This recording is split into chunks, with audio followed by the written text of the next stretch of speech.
은혜 받으실 하나님의 말씀입니다. 민수기 6장 22절에서 27절 말씀입니다.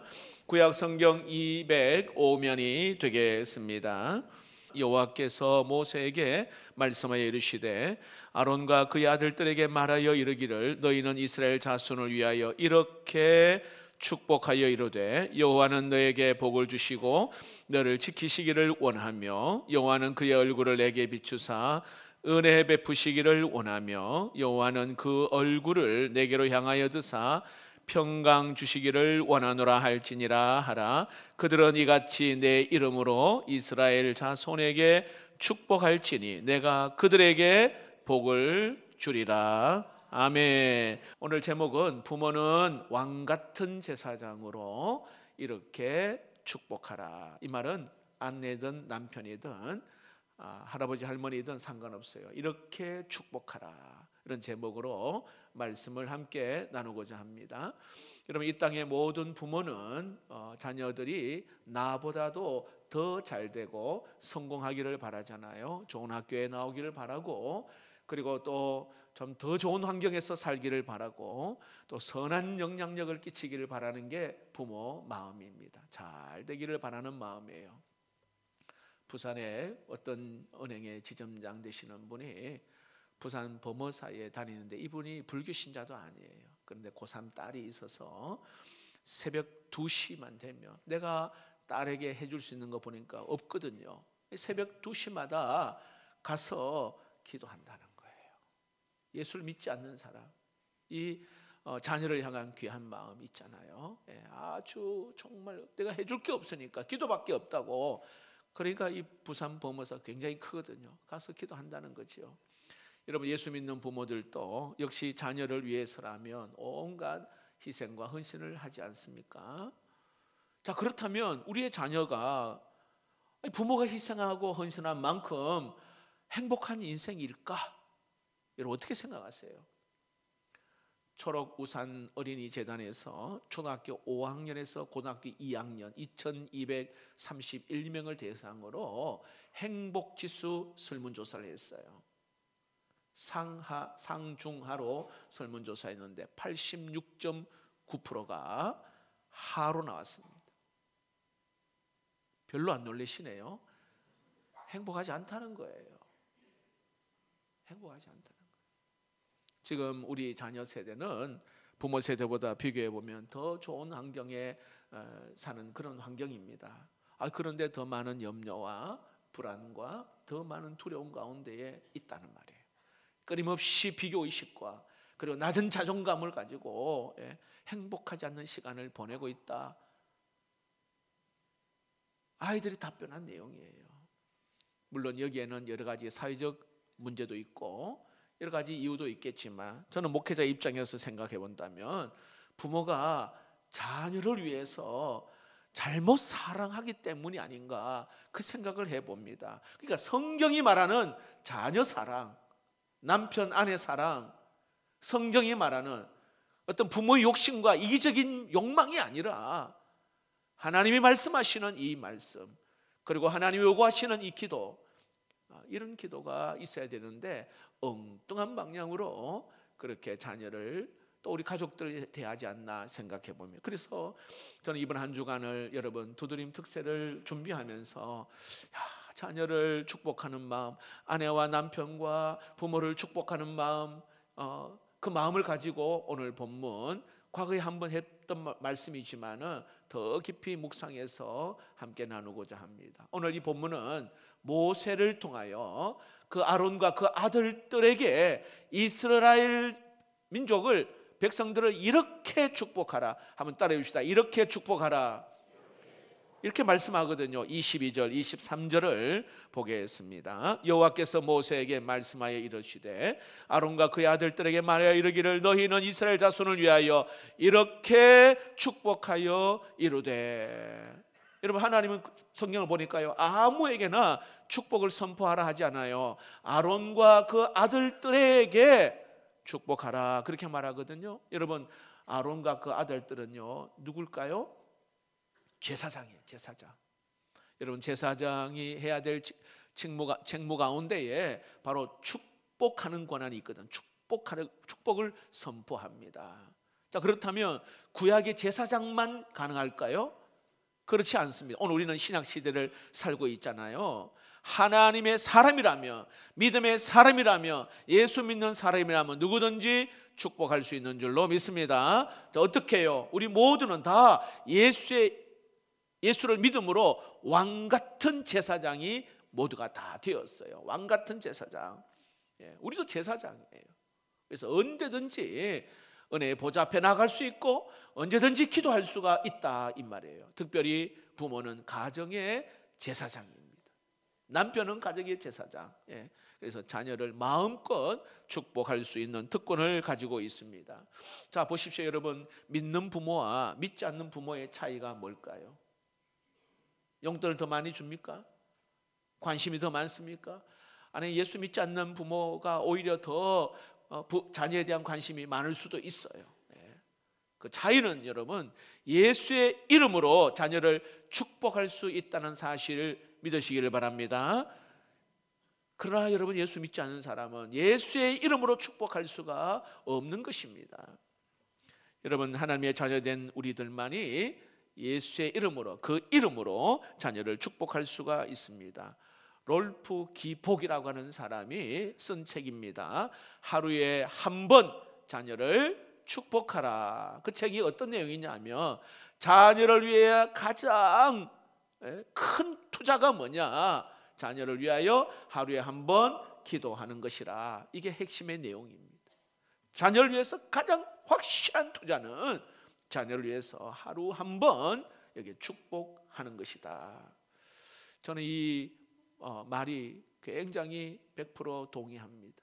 왜냐하면 제가 어렸을 때 부모님들이 새벽기도 다녀오면 쪼름이 내 남매가 이렇게 누워 있으면 그 머리맡에서 기도하셨던, 그게 굉장히 기억이 나요. 아마 여기 계신 분들도 부모나 또 지금 또 부모 되시는 분들은 아마 그런 기도를 하실 거예요.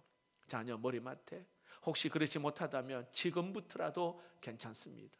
어떻게 축복을 합니까? 오늘 여기에 아론과 그 아들들이 이스라엘 백성들에게 축복하는 이 세 가지.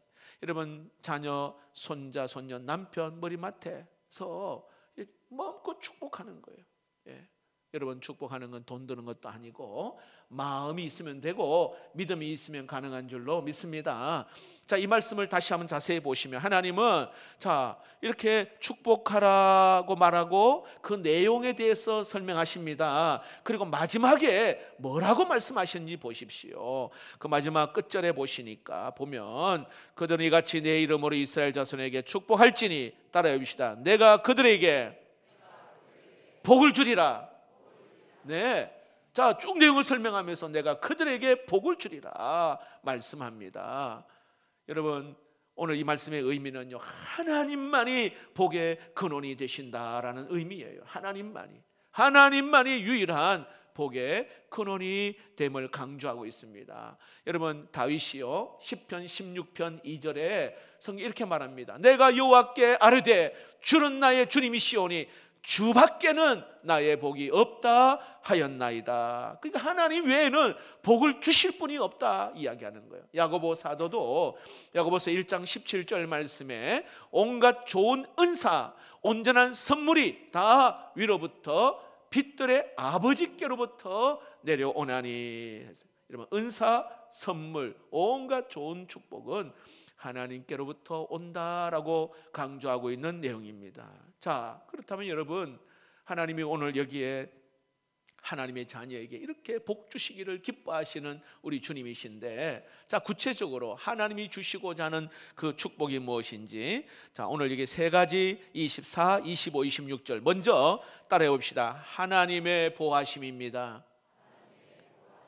24절을 보겠습니다. 여호와는 내게 복을 주시고 너를 지키시기를 원하며. 자, 우리는 그냥 읽지만 제가 이 구약은 히브리 말로, 원어가 히브리 말이잖아요. 지킨다 이 말이 샤마르라는 단어입니다. 울타리를 치다 이런 뜻입니다. 울타리를 치다. 악한 원수가 못된 것들이 들어오지 못하도록 하나님이 울타리를 쳐서 보호하신다. 굉장한 의미가 있어요. 의미가 있어요. 지금 이스라엘 백성들이 출애굽하여서 광야의 험한 길을 걸어가고 있잖아요. 하나님의 철저한 그 보호하심이 없으면 그들은 살아갈 수가 없습니다. 많은 기근, 가난, 전쟁, 질병, 여기서부터 하나님의 보호하심이 있는 걸 이야기합니다. 자, 그런데 이 말씀은 한 걸음 더 나아가서 이스라엘 백성뿐만 아니라 오늘 이 시대를 살아가는 하나님의 자녀들에게도 하나님의 지키심과 보호하심을 말씀하고 있는 내용입니다. 자, 보세요. 오늘 이 땅에 우리가 살아가는 우리 주변을 둘러보면 살인과 폭력이 난무하고, 때로는 여러분 이 청소년들도 마약에 갈수록 급증한다고 합니다. 인터넷을 통하여 음란 사이트나 때로는 자살 사이트, 좋지 못한 게임 사이트로 그 아이들을, 자녀들을 굉장히 공격합니다. 여러분 전쟁이 있잖아요. 홍수가 있고 또 일본에는 폭설이 있고 뭐 지진, 하루에 수백 명, 수천 명이 죽는 그러한 위협이 있는 그런 시대를 살아갑니다. 온갖 전염병은 사람에게 또 짐승의 생명을 위협하고 있지 않습니까? 그리고 이단들도 굉장히 많아서 우리 자녀들의 영혼을 그냥 말 그대로 훔쳐서 죽이는 그러한 일들.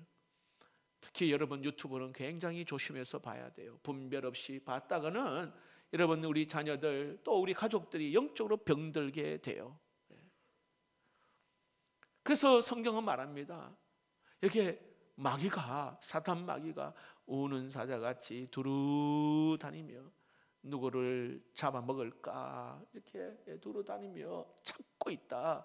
성경 그대로 이야기하는 것입니다. 그러므로 여러분 오늘 우리가 살아가는 이 시대에 특별히 우리 가족들, 우리 자녀들 하나님의 철저한 보호하심, 하나님의 그 지키신 그 은혜가 있기를 주의 이름으로 축복합니다. 찬송 가운데 570장 찬송 3절 한번 불러볼까요? 못된 짐승 나를 해치 못하고 거친 비바람 상치 못하리. 나의 주님 강한 손을 펼치사 나를 주야로 지켜주신다. 못된 짐승이 해치지 못하도록 하나님이 주야로 지켜주신다 말씀하는 거예요. 주야로. 하나님은 얼마나 좋으신 하나님이신지 하나님이 주야로 지켜주신다. 제가 지난번에 한번 말씀을 드렸는데 서울 서초동에 가정법원의 소년법정에 있었던 아주 유명한 판결 이야기를 한번 한 적이 있습니다. 16살 된 피고 A 양은 이 서울 도심에 좋지 못한 친구들과 다니면서 오토바이를 훔쳐 달아나다가 법정에 섰어요. 지금까지 14번의 절도와 그리고 폭행을 저질러 이미 그 한 차례에 소년 법정에 선 경우도 있었습니다. 법대로 한다면 이 아이는 보호시설 감호 위탁 처분을 받아야 돼.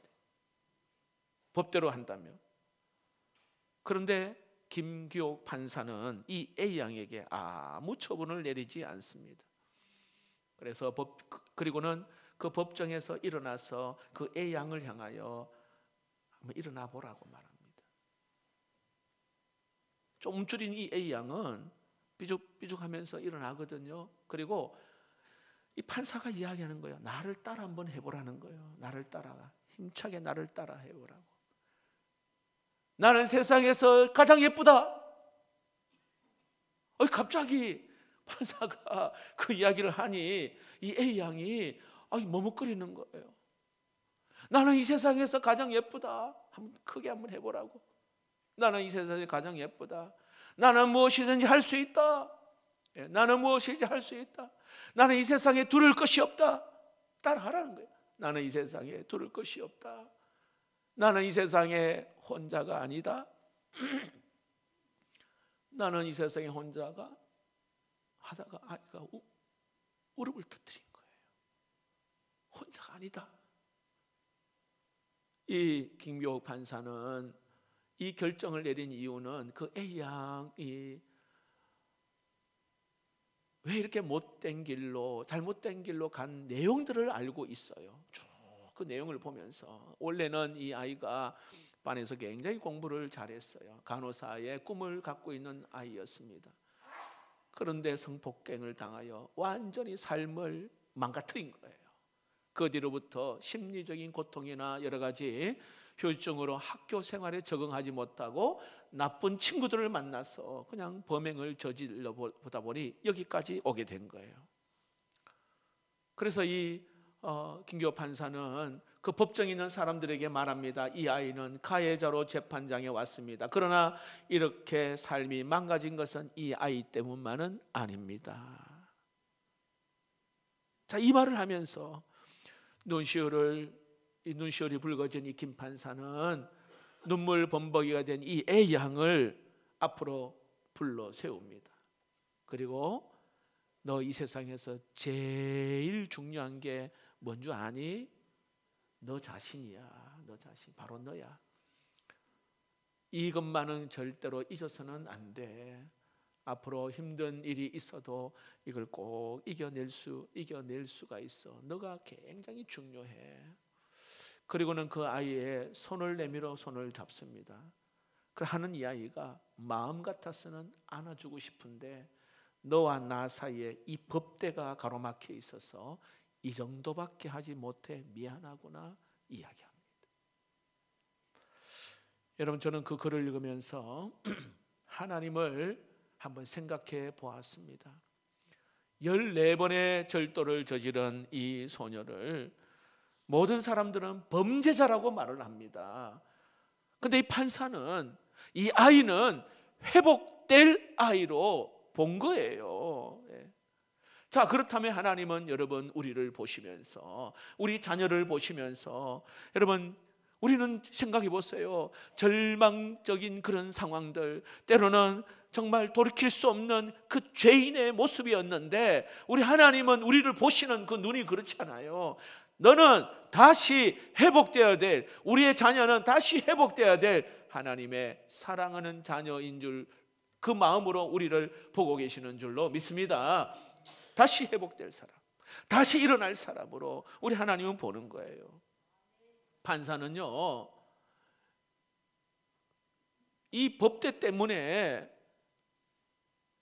손잡아주는 것만 하지 안아줄 수는 없지만, 여러분 하나님은 우리 이 법대보다도 더 높은 이 죄의 담벼락을 하나님은 허시고 오늘 우리에게 찾아오셔서 우리를 안으시고, 그리고 우리를 지켜주시고 우리를 보호하여 주시는 우리 하나님이신 줄로 믿습니다. 가로막혀 있는 그것이 뭐 어떤 것이라도 하나님의 크고 넓은 사랑으로 우리를 영원히 내가 세상 끝날까지 내가 너와 함께 하리라 말씀하는 것입니다. 그러므로 여러분, 우리가 어떤 죄를 지어도, 어떤 실패가 우리에게 있다 할지라도, 여러분 오늘 우리는 우리를 향하신 하나님의 그 보호하심, 하나님의 그 지키시고 사랑하심은 여전히 변함없이 우리와 함께 하시는 줄로 믿습니다. 시편 기자는 이렇게 노래하잖아요. 시편 121편 3절 4절 힘차게 읽읍시다. 여호와께서 너를 실족하지 아니하게 하시며 너를 지키시는 이가 졸지 아니하시로다. 이스라엘을 지키시는 이는 졸지도 아니하시고 주무시지도 아니하시리로다. 하나님은 1년 365일 하루 24시간 분분초초 우리와 함께 하시고 우리를 지키시고 보호하여 주시는 분이신 줄로 믿습니다. 하나님은 여러분 우리의 건강, 물질뿐만 아니라 내가 계획했던 거, 오늘 나의 가지고 있던 꿈들, 여러분 절대로 여러분 이거 포기하지 말고 믿음으로 다시 일어나 기도를 시작하고 하나님 붙들고 일어설 수 있기를 축복합니다. 왜냐하면 주님이 말씀합니다. 내 너의 보호자가 되고 내가 너와 함께 할 테니까 다시 시작해라, 다시 일어나라 말씀하는 것입니다. 여러분, 하나님이 우리와 함께 하심을 믿습니까? 하나님 우리의 자녀를 보호하여 지켜주심을 믿습니까? 그렇다면 여러분 하나님의 은혜 안에 있기를 축복합니다. 자, 두 번째로 하나님께서 이렇게 축복하라. 그 내용은 두 번째, 따라해 봅시다. 하나님의 은혜 베푸심입니다. 25절 말씀에 여호와는 그의 얼굴을 내게 비추사 은혜 베푸시기를 원하며, 여러분 은혜라고 하는 이 히브리 단어는 헨 동사로서는 하나에서 나온 말입니다. 이 단어가 굉장히 중요하죠. 하나니라는 말은요, 윗사람이 아랫사람에게 이렇게 상체를 기울인다, 이런 뜻이에요. 그러니까 높은 자가 낮은 자에게 호의를 베푸는 것, 이것이 바로 은혜입니다. 그런 뜻이에요. 여러분, 우리는 하나님의 은혜 없이는 살아갈 수가 없잖아요. 무엇보다도 하나님은 우리의 그 영혼을 그 죄에서, 그 사망에서 우리를 구원하여 주시고 영생을 주시는 분인 줄로 믿습니다. 이것을 우리가 신학적으로 특별 은총이라 이렇게 말해요. 죄에서, 사망에서 건지시고 영생을 주신 특별 은혜, 그리고는 모든 사람에게 동일하게 주시는 그러한 은혜가 있잖아요. 비를 주시고 호흡을 할 수 있는 건강, 이 모든 이거는 일반 은총. 근데 사람들은요, 이런 특별 은총, 일반 은총이 있음에도 우리가 은혜 가운데 있다는 걸 잘 못 깨달아요. 그래서 늘 염려하고 걱정하고 이렇게 살아가는데, 가만히 생각해 보면 전적으로 하나님의 은혜 안에 있다는 것을 우리는 영안의 눈을 열어 보아야 돼요. 여러분, 하나님의 은혜가 아니면 단 하루도 한순간도 살 수 없음을 믿으시기를 바랍니다. 그러므로 우리에게 정말로 필요한 것은 하나님의 은혜예요. 자, 다시 설명합니다. 은혜 받으면 우리 자녀들이, 또 내가, 남편과 아내가 은혜 받으면 내가 죄인임을 알게 됩니다. 하나님의 은혜를 받으면 내 자신이 연약함을 알게 되어지는 거예요. 하나님의 은혜를 받으면 죄를 이기고 마귀를 이기고 세상을 이길 수 있는 힘을 주시는 거예요. 시험을 이기게 하십니다. 은혜를 받으면, 하나님의 은혜를 받으면 여러분, 수많은 여러 가지 일들, 때로는 불평스러운 일들도 감사로 바꿀 수 있는 그런 은혜를 주시는 거예요. 은혜를 받으면 나에게 주신 이 직분을요, 어떻게 잘 감당할까를 하나님께서 힘과 능력으로 함께 하시는 거예요. 그러므로 여러분, 하나님 우리에게 가장 필요한 것은 바로 은혜예요. 은혜. 그래서 하나님 은혜를 주십시오. 네, 은혜를 주십시오. 우리는 언제나 하나님의 은혜를 사모해야 합니다. 무엇보다도 자녀에게 하나님의 은혜가 얼마나 소중한지를 이렇게 가르쳐야 되는 거예요. 우리는 이 은혜 가운데 있다. 이런 어떤 사건이나 일들을 경험하면 딱 알잖아요. 야, 정말 전적인 하나님의 은혜다. 여러분, 그거 알잖아요. 우리 자녀, 자식이 부모의 그 은혜를 알면 이렇게 효도를 하잖아요. 마찬가지로 우리가 하나님의 은혜를 알면 하나님 사랑하고 하나님을 경외하는 거예요. 은혜를 알면. 네. 이 자리에 있는 것도 은혜요. 또 예배할 수 있는 것도 은혜예요. 네. 내가 호흡할 수 있는 것도 은혜고. 자, 그런데 오늘 25절을 가만히 보면 하나님은 어떻게 우리에게 은혜를 베푸시는지 보세요. 25절에 그의 얼굴을 내게 비추사, 그의 얼굴을 내게 비추사 은혜 베푸기를 원한다, 이렇게 표현하고 있어요. 여러분, 잠자는 우리 아이들 키우면서 다 경험하잖아요. 이렇게 사랑의 눈으로 아이들을 이렇게 새로 이렇게 잠자는 거 보면 얼마나 사랑스러운지 할아버지 할머니가 봐도 막 뽀뽀해주고 싶고 막 너무 사랑스럽단 말이에요. 마치 여기에 부모가 자녀에게 상체를 기울여서 오늘 자녀를 바라보듯이 하나님이 우리를 은혜를 주시려고 그 환한 얼굴빛으로 오늘 우리에게 다가오신다, 이 말이에요. 그 의미입니다. 여러분, 하나님의 얼굴빛이 비치면 여러분 어떤 은혜가 있을까요? 죄 있는 자가 죄 용서함 받는 줄로 믿습니다. 슬픔이 있는 자가 기쁨을 받게 되고요, 소망이 없는 자가 소망을 갖게 되는 것입니다. 망한 자가 다시 살아나게 되는 줄로 믿습니다. 무능한 자에게 능력을 주시는 그 하나님을 바로 은혜의 빛을 비추면 경험하는 거예요. 아무리 절망적인 상황에 있어도 은혜가 임하면 완전히 달라지게 되는 거예요.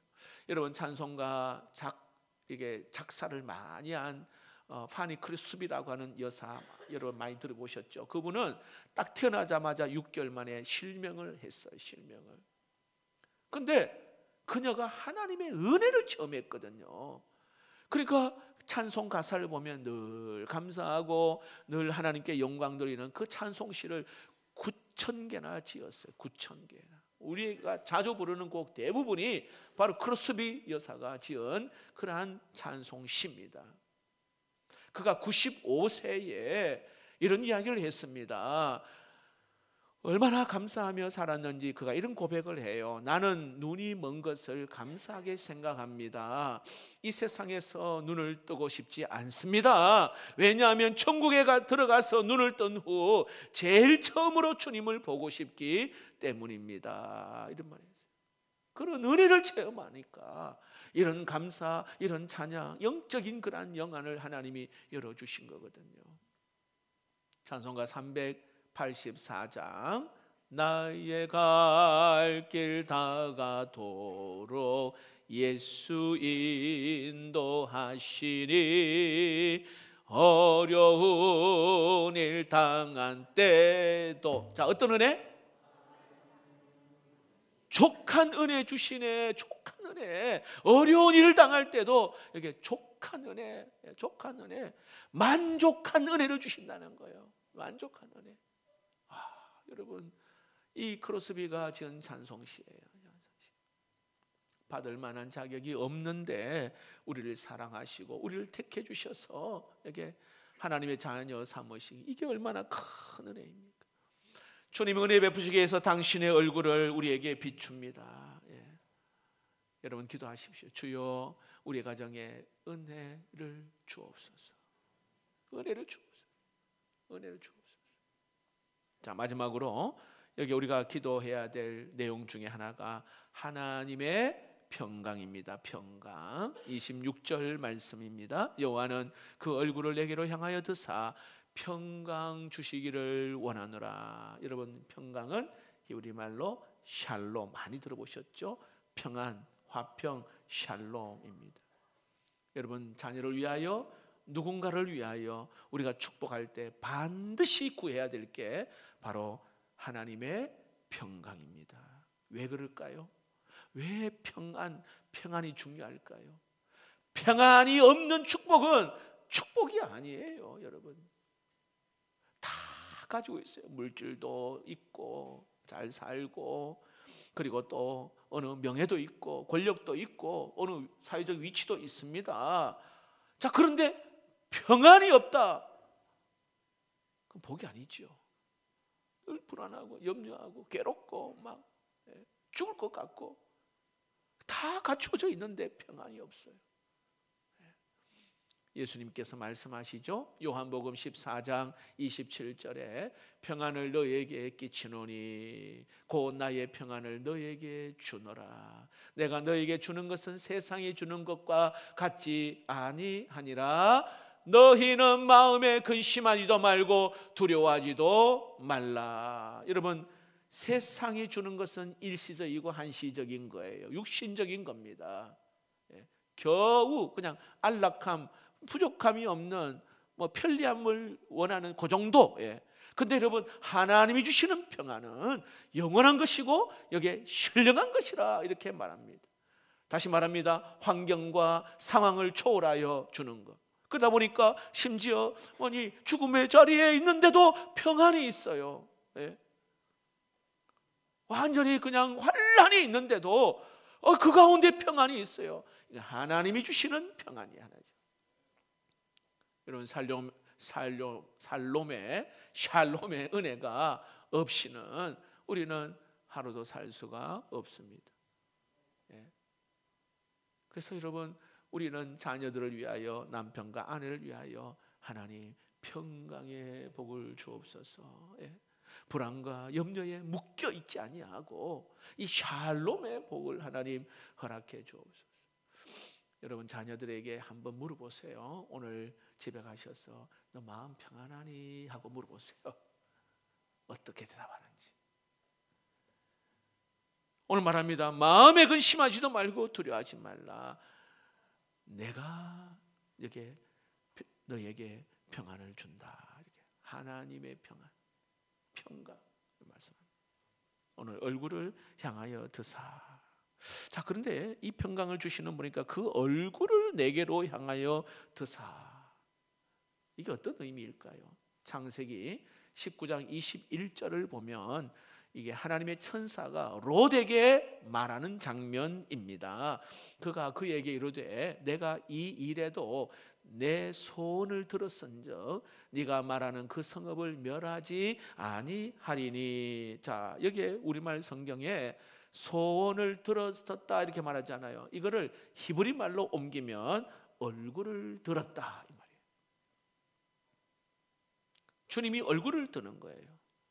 다시 말하면 주님이 얼굴을 든다는 거. 네 소원을 여기에 듣기 위하여서 주님이 얼굴을 드는 거예요. 너의 소원을 들어주기 위해서 주님이 그 얼굴을 들어주시는 겁니다.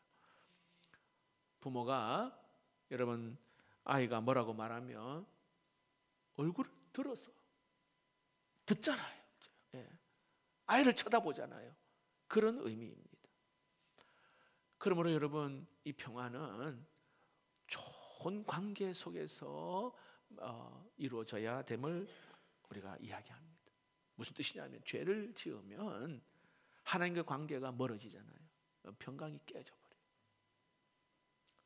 그래서 하나님 앞에 나올 때마다 부부 관계 회복, 자녀의 관계 회복, 직장 동료의 관계 회복, 성도와의 관계 회복. 안 그러면 평안이 없어요.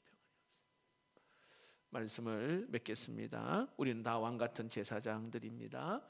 우리는 남편, 아내, 우리의 자녀를 여러분 축복할 수가 있습니다. 어떻게 축복하라고 이야기합니까? 오늘 여기에 하나님의 보호하심, 하나님의 은혜 베푸심, 그리고 하나님의 평강, 여러분 이 세 가지 암송을 하시고 하루에 한 번 꼭 여러분 자녀를 위하여 축복할 수 있기를 원합니다.